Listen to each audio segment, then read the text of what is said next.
Party অফিসে আমাদের কলসি বিসির চেয়ারম্যান সজল মক এবং আমাদের কলসি বিসির অন্তর্গত যারা তিপ্রামথা ওয়াইটিএফ এবং যারা লোকাল রিজনাল কমিটির যারা সদস্যরা আছে আজকে আমরা এখানে মিলিত হয়েছি এবং মিলিত হওয়ার মেন উদ্দেশ্য হচ্ছে আপনারা মিডিয়ার মাধ্যমে সকলকে একটাই বার্তা দিতে চাই। গত 28শে জানুয়ারি মানে আজকে 30 তারিখ, গত পরশু দিন 28শে জানুয়ারি আমাদের জুলাইবাড়ি তিপ্রামথা ব্লক কমিটির সহসভাপতি উদয় মানিক ত্রিপুরার বাড়িতে বিজেপি আশ্রিত কিছু দুষ্কৃতী বাহিনীরা হামলা চালায় এবং ওনার বাড়িতে গিয়ে কিছু ভাঙচুর করে। তারপরে সেখান থেকে আসার পরে আমাদের কলসি বিসির যে দলীয় কার্যালয়, তিপ্রামথার যে দলীয় কার্যালয়, সেখানে এসে ওনারা হামলা করে এবং আমাদের পার্টি অফিসের যত ফ্ল্যাগ ফেস্টুন ওনারা নষ্ট করেছে এবং আমাদের পার্টি অফিসের যে আসবাবপত্র বলুন বা বাইরের যে আমাদের টিন দিয়ে তৈরি যে পার্টি অফিস সেটা নষ্ট করেছে। তো আমরা ইতিমধ্যেই গতকালকে আমরা এফআইআর দায়ের করেছি এবং আগামী দিনে যাতে এইসব ঘটনা না হয় এই জন্য আমরা আজকে এই সাংবাদিক সম্মেলন। এর কারণটা হচ্ছে আপনারা জানেন যে রাজনীতিতে লড়াই বা কি বলে যে গণতন্ত্রের লড়াই, এটা শুধুমাত্র ভোটাধিকার প্রয়োগ করে হওয়া উচিত। আপনারা যদি বিজেপি বলুন, তিপ্রামথা বলুন, কংগ্রেস বলুন, সিপিএম বলুন, যদি কেউ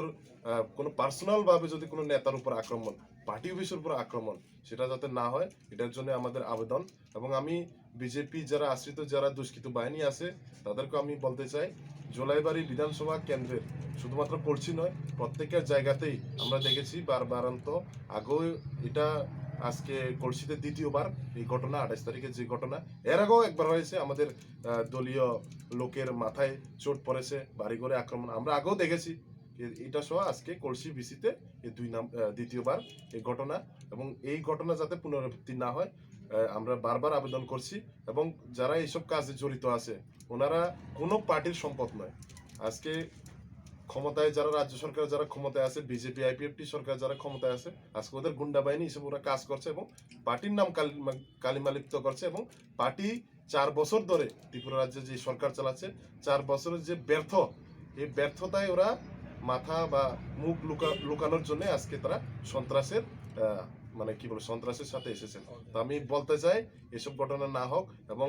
আমি জানি এর মধ্যে কারা কারা জড়িত আছে, জুলাইবাড়ি মন্ডল বলুন বা জুলাইবাড়ির প্রশাসনিক পদে যারা আছে বিজেপি নেতৃত্ববৃন্দ কারা কারা আছে আমরা জানি এবং ইতিমধ্যে আমি এর মধ্যে দিয়ে বলতে চাই এইসব ঘটনা যাতে না হয় এবং যদি এইসব ঘটনা আবার পুনরাবৃত্তি হয় আমরা সমগ্র শুধু জুলাইবাড়ি নয় সারা ত্রিপুরা রাজ্যে আমরা গর্জে উঠবো এবং আমাদের যুব সংগঠন ওয়াইটিএফ মানে কি বলে সন্ত্রাসের সাথে এসেছেন। তো আমি বলতে চাই এসব ঘটনা না হোক এবং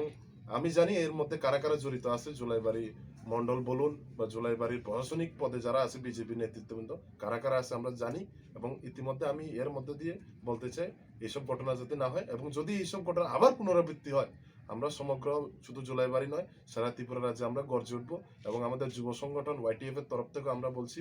যুব সংগঠনকে আপনারা মানে রাজনৈতিক কাজে বা রাজনৈতিক কর্মকাণ্ডে একতা আনতে বা রাজনৈতিক কর্মকাণ্ডে ইউজ করুন। মানে এইসব লাঠি দিয়ে